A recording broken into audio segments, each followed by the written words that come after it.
Here it is, without further ado, my current top things and lessons learned from the Tools of Titans. I read Tim Ferriss's Tools of Titans a while back ago, one of my favorite books it became, and I've been struggling to organize my 70-page long notes. And a friend of mine, Bogilasi from Forbes, recommended me just to get started. So now here it is, without further ado, my current top things and lessons learned from the Tools of Titans.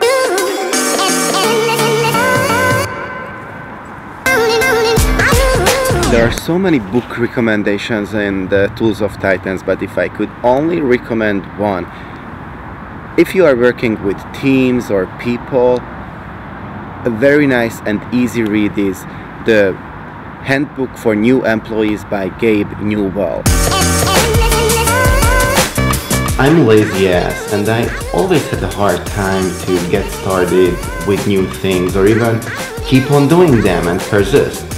So there were two things that helped me a lot in the Tools of Titans. One of them is about reading and the other is about exercising. So for example, Tim reads 10 pages every day in his hot tub.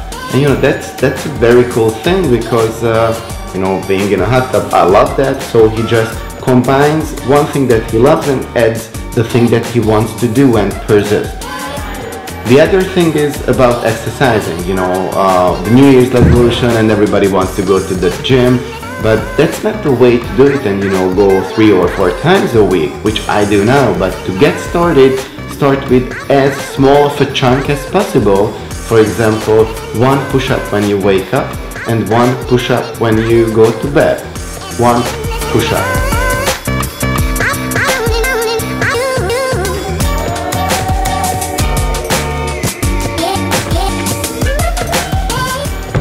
Speaking of reading, especially when you read a really long book and you want to make notes, there are some hacks to do. So what I always like to do is, and actually I have a hack on how to read the books in 2.5 hours. Watch it if you haven't seen that. So I read the book and I make notes. Sometimes I have my phone and I use Evernote. And for example, if there are things that I want to Google, I use .google and I create bullet points under, and then I write whatever I want to Google. So whenever I go back to my notes, and as you know, my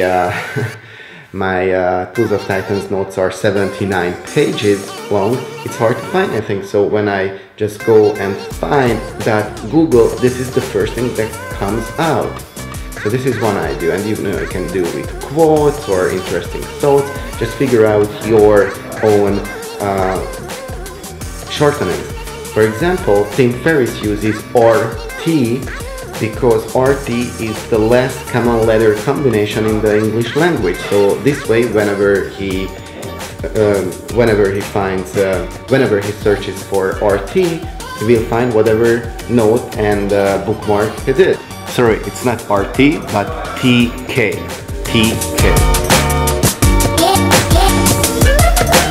Another passion of mine is self-improvement, lifelong learning, right? This is why I love the concept of the quarterly 80-20 analysis, and I did it already twice this year. Check it out, I have a video on it if you haven't seen that. Basically, it's a review of your stress point, and you have to ask yourself that, what am I continuously doing that I'm not good at? And whatever the answer is, you have 3 options: eliminate it, delegate it, or improve it. And the good way to look at these things that if you are not good at something, don't do it unless you are willing to spend the time to improve on it.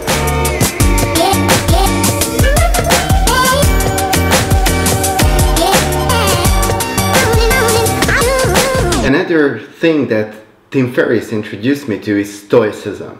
It's an ancient philosophy, and I want to talk and have a separate vlog about it, but here is an awesome exercise that I did. Set aside a certain number of days when you shall be content with the cheapest fare, with food, with where you sleep. Earlier this year, when I was going to a conference and the organizers were to provide accommodation for us, turns out that the house, a really nice house they had, it could fit like, I don't know, 5 to 10 people, and we were like 20.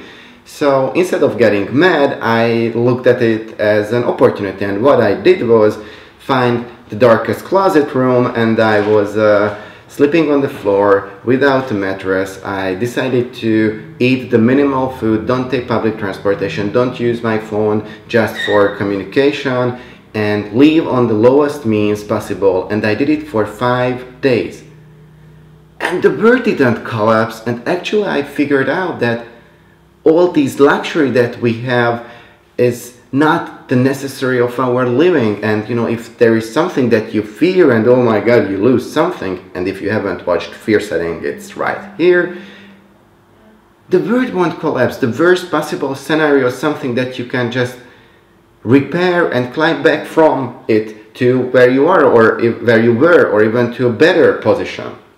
Also, traveling in August, our luggage was lost from a 3-week trip for 2 weeks. And I found myself without clothes, without my health stuff and bathroom stuff. And you know what? I could survive, and actually I enjoyed not having so many stuff around with me. I had this large suitcase with full of clothes and stuff, and it turned out that I didn't really need them. When they arrived for the last, I don't know, 3 or 4 days, I was like, oh, okay, what should I do with all this stuff? Google this. Floating therapy. I so want to try it out. I didn't get a chance, but imagine that you are in a capsule. There is no sound, there is no any light, so you don't see anything, and you are floating, so you don't feel any physical senses that you are used to.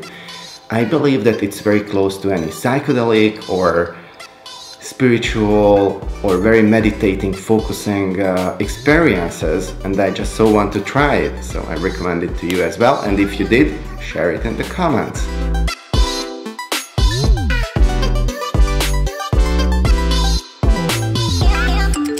This brings us to a very important point of me time. Why is that successful people like Jeff Bezos or Warren Buffett allocate a day or just an afternoon, a lot of hours just to spend with themselves and with their thoughts? So an easy hack is that, for example, you decide to take your morning off and you go to a coffee shop and just organize your thoughts, or you take a walk. What you could do is get a post-it and write down, hey Peter, you have a meeting with yourself at 8 a.m. at Bluebird Cafe. You should be there. Make yourself needy. A very cool hack that I read, and especially if you are starting up or you are at the bottom and you want to climb up, is an easy way to get started, especially when you are starting off, is to show up to as many high-level meetings as you can and tell them that, hey, I will be just here to take notes for you and send it out. Make yourself needy. Or if you want to get connected and build a very high-level network, be a volunteer at conferences where speakers are that you want to connect with, and whatever your job is, go beyond, go to the next step. For example, be the guy who brings water to the speakers. If something is broken, you go and fix it. Take the one step, and that will help you to get wherever you decided to want to be. Here are some communication tricks. Communication is a huge passion of mine, and there are some real treasuring tools of TITANS. So let me read one of them. There's a question that in any conversation you could ask people that, what are some of the choices you've made that made you who you are? What are some of the choices that you've made that made you who you are? That's an awesome conversation starter and a way to get to know someone else and show interest in their passion and in their lives. Another thing is, whenever you feel stuck or you don't know how to handle a situation, say less. Or better put, shut the fuck up. Saying less goes way... I can't even describe it. This is called active listening. And all you have to do is listen and say less. Focus on what matters. When you find yourself pounding about a problem or you get angry about something, then that's it. Disapprove it by making an art about it. This is how Morgan Spurlock, for example, made Super Size Me.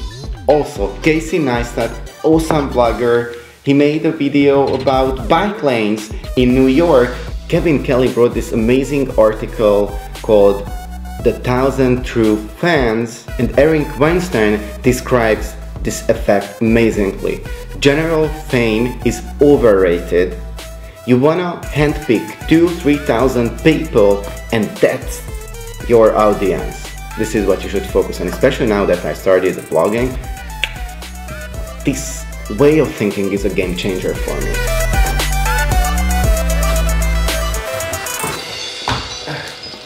Okay, I saved the craziest for last. Our time is limited, and the best way to spend my limited time on Earth is to create experiences with the people I love. Let me put it in another way. The best investment of my limited time on Earth is to spend it with people I love.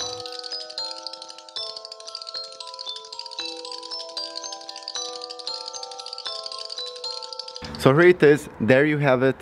These are my top things right now from the tools of Titans. And you know, the funny thing is that these things will change.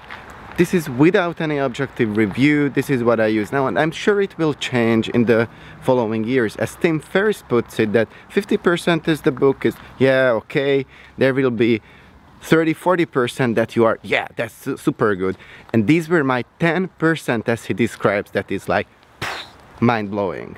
Thanks for watching. If you watched so far, please don't forget to subscribe, like and comment, share. Thank you. Have a good one. How cool is this thing? Right now I'm in Lake Balaton, Chopak, Mandor.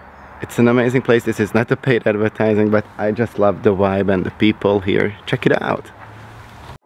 I've been doing this my whole life. I've been balling out my whole life, and I know it's time, 'cause I'm ready to go. I'm ready to go. Ready to go. All of my friends have been telling me, bro, it's time that you blow. I know.